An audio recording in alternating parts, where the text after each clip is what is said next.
কাকু, জলের বোতলটা একটু দেখি। কি হয়েছে? জলের বোতলটা চাইলাম। তার একটু আগে কি বললি? আরেকবার বল, আরেকবার বল। বললাম জলের বোতলটা। তার একটু আগে। কাকু, জলের বোতলটা। আমার দেখে তোর কাকু মনে হয়? আমাকে দেখে তোর কাকু মনে হচ্ছে? হ্যাঁ, আরে চিল্লাচিল্লি করছেন, কি হয়েছে? ও আমার কাকু বলে, আমার দেখে নাকি ওর কাকু মনে হয়। এই আচ্ছা, সরি বলে দে, কাকুকে সরি বলে দে। হ্যাঁ, মানে সরি বল ভাই, ভাইয়াকে। এত বড় সাহস আমাকে কাকু বলে?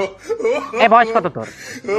10 বছর। 10 বছরের একটা দামড়া ছেলে আমার মতো একটা ছেলেকে, ফুটফুটে একটা ছেলেকে কাকু বলো? এত বড় সাহস! আচ্ছা, আপনার বয়স কত? আমার বয়স 20। কি বলেন, এত বড় বয়স আপনার 20? আচ্ছা 25। না, আরো বেশি হবে, ভালো করে বলেন। 30, এর বেশি আমি বলতে পারবো না। 25 আমার কিনাই পড়েছে। কি আমি কি এখানে জামা কাপড় কিনতে আসছি নাকি যে আপনার কিনা দাম হচ্ছে বয়সে?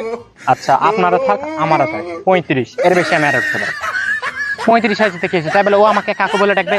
হ্যাঁ, আমার মতো একটা 25 বছরের ছেলেকে, চির যুবক, চির তরুণ, চির কিশোর ছেলেকে, ওর মতো 10 বছরের দামড়া একটা ছেলে আমাকে চাচু কাকু বলে ডাকবে? আর আমার ভাষা আমাকে ভাই বলে ডাকে, কি বলে ডাকে? চাচা ভাই বলে ডাকে। এখন আমি স্কুলের সামনে গেলে ছেলে পেলে আমাকে বলে ভাই কোন ক্লাস, আর ও আমাকে কাকু বলে ডাকে।